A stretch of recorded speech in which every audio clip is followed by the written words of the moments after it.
You're listening to Radigan's Rockcast, a series focused on talking about music from the 50s, 60s, 70s, 80s, and even current. Now, here's your host, Tom Radigan. What is going on, guys? Welcome to Radigan's Rockcast. I am your host, Tom Radigan. Thank you for being on, whether that is WNYO, YouTube, Spotify, Amazon, Anchor, Castos. Wherever you are, I'm glad you're on.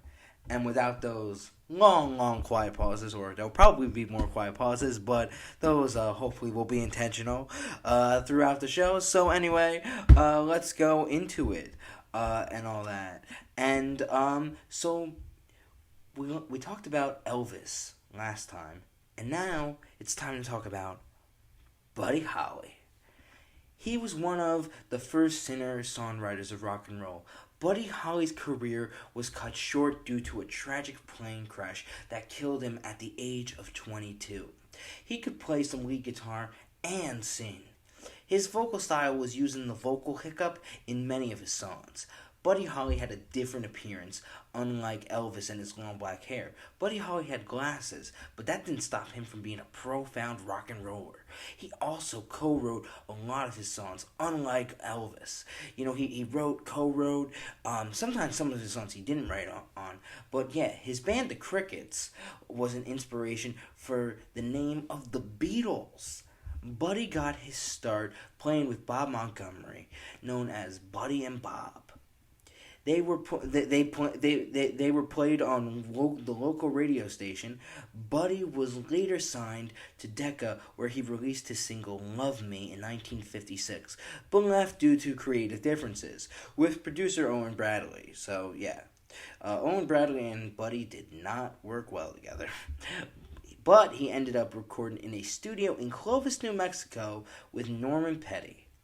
This was where, in 1957, he recorded his song "That'll Be the Day," which became his first hit. He was signed to Brunswick Records under the Crickets. At Coral Records, he was signed under his name. Other hits he had were songs such as "Peggy Sue" and "Oh Boy." He appeared on television programs such as American Bandstand, High Time, The Ed Sullivan Show, and The Arthur Murray Dance Party. He also was able to create a ballad such as Heartbeat, and also have fast songs like It's So Easy. In 1958, he moved to New York with his wife. It was there he recorded songs that should be known as standards, such as True Love Ways and It Doesn't Matter Anymore. He also recorded songs that from his apartment, like What to Do, Peggy Sue Got Married, Crying, Waiting, Hoping. Unfortunately, the world will never know what the future of Buddy Holly would have been. But even though he died, his music didn't. Now, because that day is known as the day the music died, but it was the day in some ways that the music was able to still live, you know? It was still around, you know? It helped. It was the foundation of that, you know? It was just, you know, that era was gone, you know? The era of the first wave of rock, that was gone. But what Buddy Holly's legacy did, added on to, of course, artists such as the Beatles. I mean, the Stones covered that Not Fade Away. But yeah, let's talk about Buddy Holly, and the best way to talk about it is my experience that I had listening to Buddy Holly's music.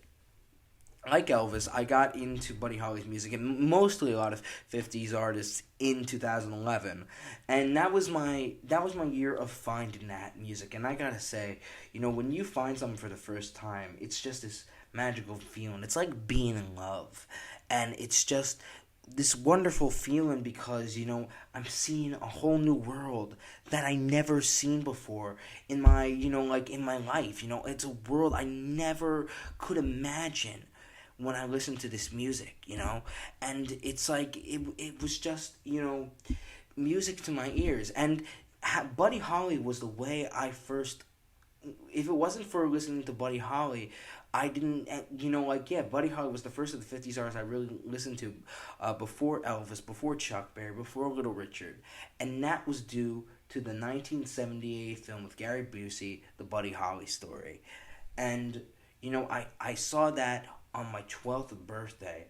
My parents were watching it, and I saw it for the first time, and you know, it was a movie that opened my eyes and made me really interested in that time, in that time period, and just like, oh, oh, wow, you know, it was, just incredible. And I love Buddy's stuff, like Elvis, from his early stuff before he was big, before That'll Be the Day of being his first big record. I like the stuff that he did on Decca, which was, Rock Around with Ollie V, Love Me, Don't Come Back Knocking, Midnight Shift. These songs just show that Buddy Holly was, a songwriter. He had the chance of making it as a songwriter.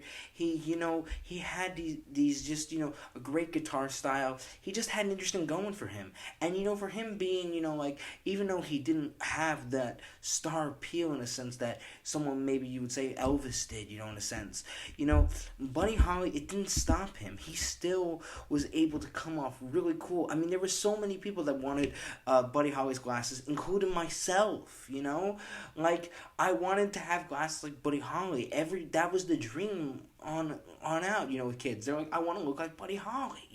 If I need to look like have glasses, why don't I look like him, and all that. But anyway, his music is something that is really, extraordinary. His band, of course, how I talked about how Elvis was really the first band that had, with his band having like two guitars, the bass, and the drums. But I honestly think, because the funniest thing is, like, that's what I think, but a lot of people always say that Buddy Holly was the first, to have that, which he wasn't, but, he was around the first two, and, yeah, so the group that he had was, Jerry Allison on drums, Joby Malden on bass, and Nicky Sullivan on rhythm guitar, who he later ended up leaving the group kind of early on in '57, which later it was just a trio, just the three of them, Jerry Allison, Joby Malden, and Buddy Holly. But while time Nicky Sullivan was there, it was that four, that sound coming out of the four of them, and what to say about That'll Be the Day that I guess hasn't been said is, of course, that guitar riff, the backing vocals, just the production on it that Norman Petty did, and it wasn't in a big studio. It was in Clovis, New Mexico, so it wasn't this big place at all. But it was still a magical experience, hearing that song, and still hearing it to this day, and also hearing it that he was just, keep in mind, when he recorded that song, he was only 20 years old, only 20. He wasn't even 21 yet. It's amazing of what he did at that such young age, and that time he had. He's the same age. I'm the same age that he is when he died, and all that stuff. He lived a full life. I mean, that's got to be a lot of living for that time. Honestly, it's incredible what this guy did with music and all that.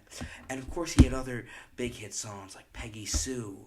Oh boy, Peggy Sue was actually, the interesting thing about That'll Be the Day is the story behind that was, he and Jerry Allison were, trying to write a song, and they saw the John Wayne film, The Searchers, and John Wayne said in the film a lot of the time, "That'll be the day, that'll be the day," and then, it was like, when are we gonna write a hit? Well, that'll be the day. So that's how that came about.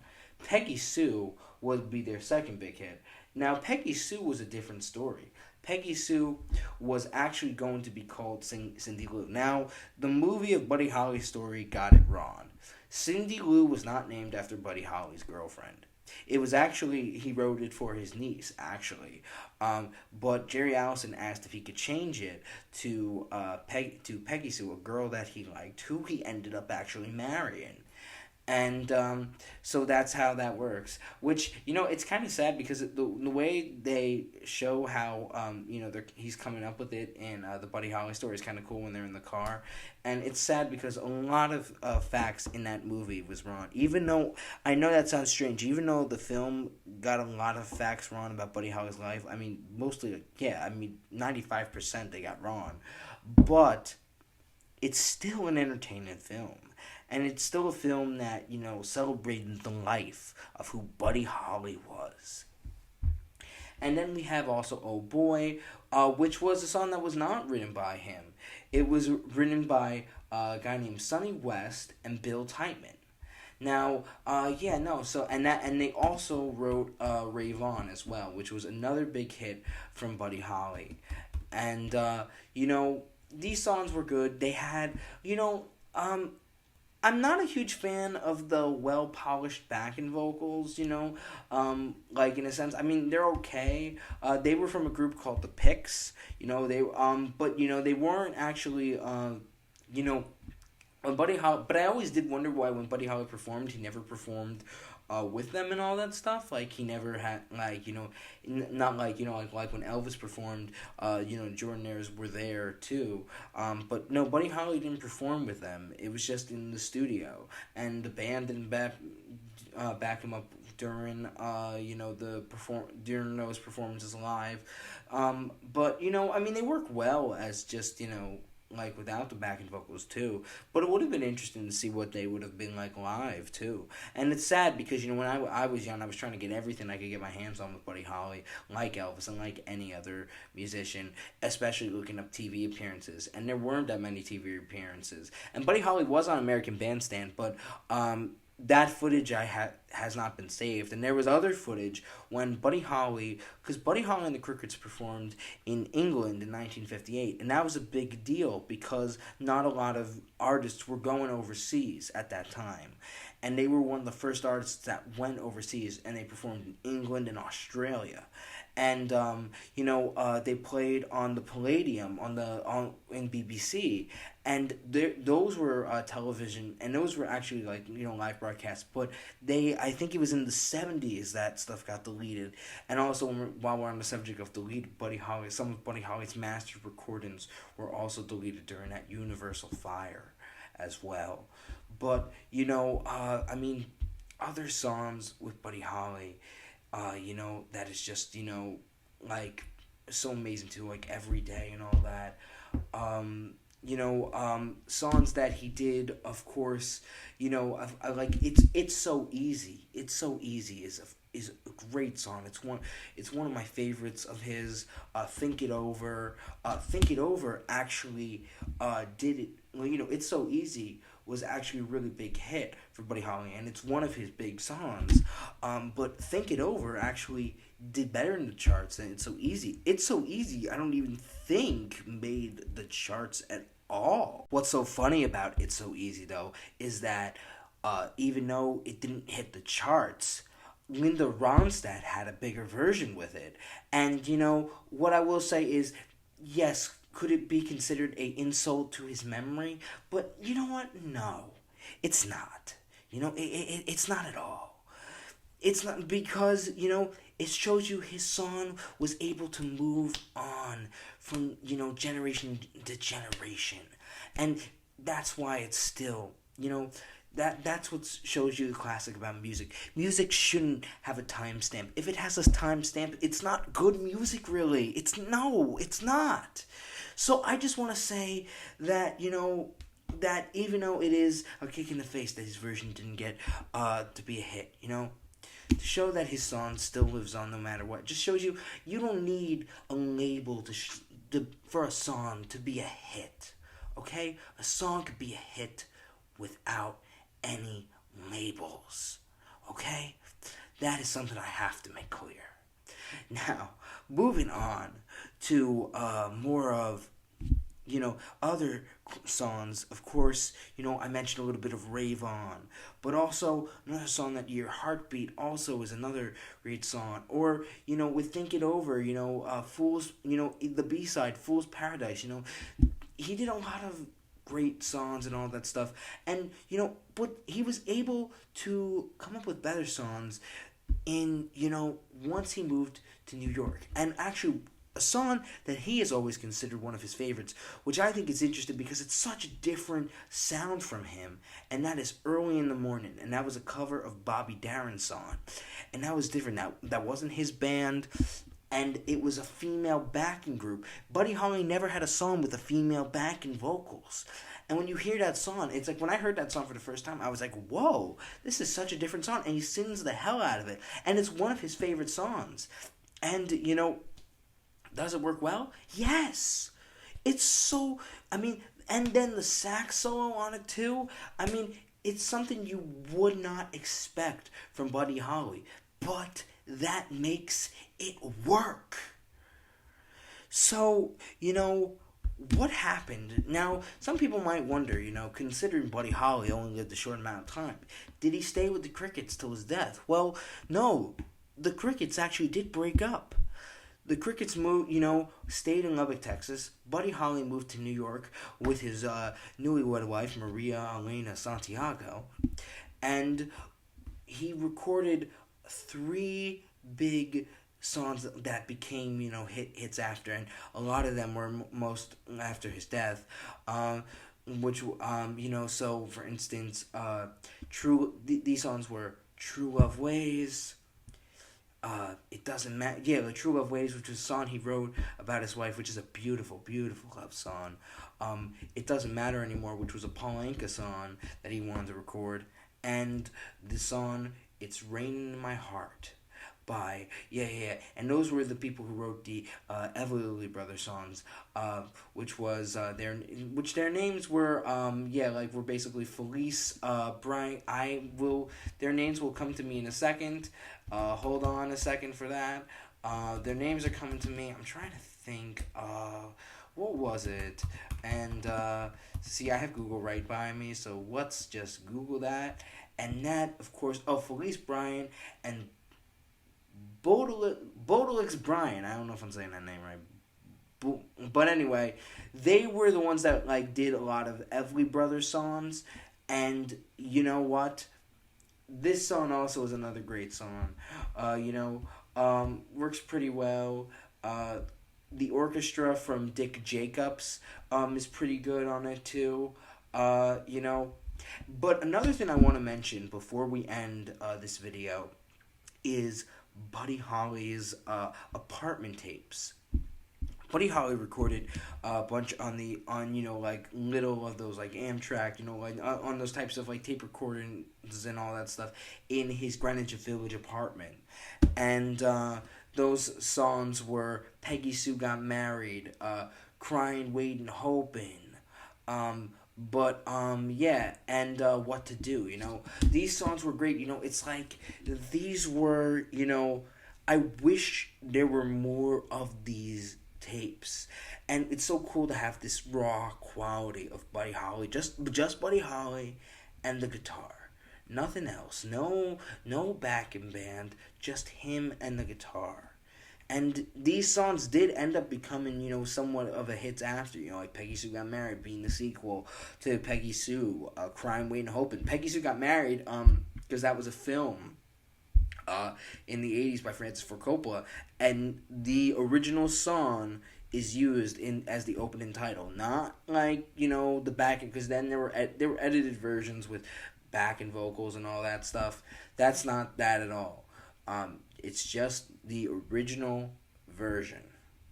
So, and of course in 1959, Buddy Holly died due to being on tour on the Winter Dance Party Tour with Ritchie Valens and the Big Bopper. And it was on a plane crash on February 3rd, 1959. It's been 62 years, but the music has still been going strong. Just remember, when they say the music died that day, the music didn't die. Their legacy was able to live on through their music, and they were able to carry on other great music that came out after it, like the Beatles, like the Stones, like Elton John, like Billy Joel, through the work of Buddy Holly. that's it for today's Rockcast. Thank you guys, and please support this as always. Bye.